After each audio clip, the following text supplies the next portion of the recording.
Okay, if you want to experience one of the greatest discoveries in mathematical card magic in the last 50 years, stay with me in this video. Okay, so what I've discovered here is a really nice way of organizing a packet of cards as a Bessey sequence of order 8. Now, for those familiar with my channel, you know that this arrangement of a packet of 8 cards essentially cannot be mixed using any of the systematic shuffling procedures we use today. In fact, you can perform 1,152 shuffles, different ways of mixing this packet, and it won't harm it. You'll still know where cards are relative to each other. Okay, so the purpose of this video is to show you a really fast, easy way to put a packet of cards into this organization, and then we'll go ahead and just illustrate the power of this organization by applying just 4 of the most common systematic shuffles that are used in card magic today. And we'll show you that this packet is unharmed and that you can undo everything without seeing the faces of the cards. Okay, so you're going to look like a veritable absolute wizard using what I'm going to show you today. So I have 4 red cards, 4 black. So I'm going to put it into this special organization that is protected from just about every systematic shuffle out there. It's really easy to do. I'm going to pick up the middle black cards, slide the red ones down, and put the black ones up above. That's all I did. I switched the middle 2 cards. Okay. Now from here, you can stack these piles from left to right or right to left. So there's the first row. And then you can stack here from left to right or right to left. As you can tell, it won't make any difference. And then you can actually randomly stack these as well. Now this is technically a Bessey sequence of order 8. Okay, so why don't we go ahead and just show you that you cannot harm this organization. Okay, so the first shuffle is just the standard left-right shuffle. Okay, so if you were here, I would have you do the left-right shuffle with random stacking. That's important. As many times as you like. You can do this 5 times or 5 trillion times. It won't make a difference. It won't hurt anything. We'll do it one more time. Okay? And you're making the choice on how things are stacked. Try it for yourself.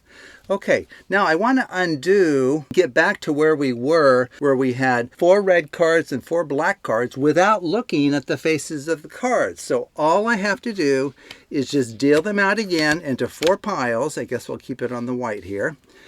2 rows of 4. Okay, do you remember what I did to get it into a Bessey sequence organization? Yes, that's right. I just picked up these 2, drew these, or maybe I did the other order. It doesn't matter. You can pick up those and then move them there or the top to the bottom. It doesn't matter. And bring these together and bring these together. And you are guaranteed to have separated the red from the black. Absolutely amazing. Okay, so that's just the standard left-right shuffle. It's not harmed by it. Okay, now maybe to save time, I've set up the next packet as a Bessey sequence of order 8. So red, black, black, red, black, red, red, black. Let's go ahead and demonstrate the Klondike shuffle. Okay, so if you want to get it into this organization, just go back in the video. I showed you just how to do it a second ago. Klondike shuffle is where you take the top and bottom off as 1. This does a very good job mixing cards. It doesn't harm this particular organization of a packet of 8 cards. That's the key. Okay, so the cards are moving around quite a bit actually. So why don't we do one more, but you can do as many of these as you like. You can have the spectator do this till the cows come home. Okay, well, how do I separate them again?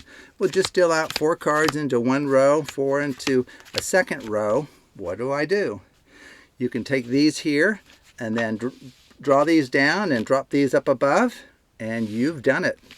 You've separated the red from the black yet again. You are amazing. You are an absolute card wizard. How are you doing this? Okay, so here is a third packet. We'll just show the Monge and then the down under, and then we'll be done. A red, black, black, red, black, red, red, black. A Bessey sequence organization. What's a Monge? Well, it comes in 2 varieties, over, under, or under, over. Maybe we'll start with an over, under, over, under, over, under, over. Should we do one more of those? Yes. Over, under, over, under, over, under, over. If the spectator would like to do an under, over, that's fine. Under, over, under, over, under, over, under. You can do as many of these as you like. You truly can.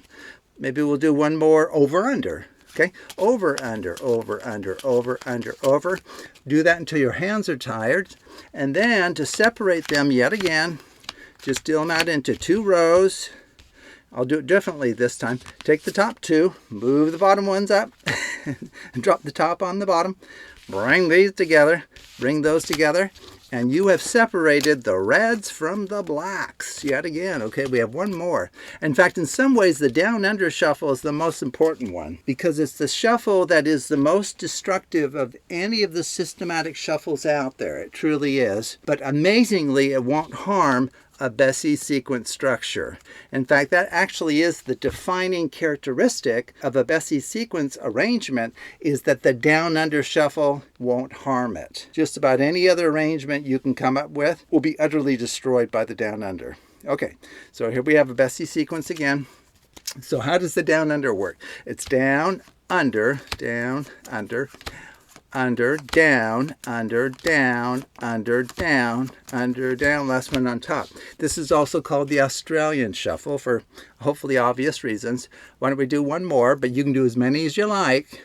Down, under, down, under, down, under, down, under, down, under, down, under, down, last one on top.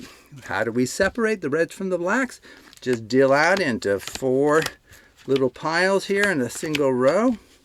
Take those middle cards, and then once you realize what's going on, you'll realize that you don't necessarily have to just move the middle cards. That would be one way to separate these. And so play with it yourself. You'll find that you can move other cards from top to bottom, bottom to top to accomplish it. But we'll go ahead and just do it this way. I'll move these down, drop those up there, bring those together, bring these together, and look at what we've done. We've separated the reds from the blacks.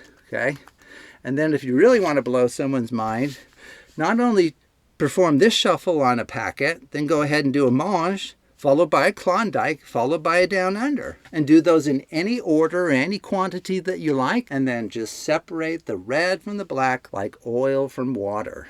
So anyway, I want to put this out here because this is a much easier way to get a packet of 8 cards into a Bessey sequence arrangement than I've shown you so far. And I'm hoping it will make it more accessible to people. And once you know how to get it in this special arrangement, boy, you can mix that in so many different ways, and you haven't lost control or knowledge of where the cards are relative to each other. And in the end, you can separate the reds from the blacks. Now, you don't have to work with reds and blacks. You could work with face cards versus number cards, even value cards versus odd value cards, hearts and spades over here, maybe clubs and diamonds over here.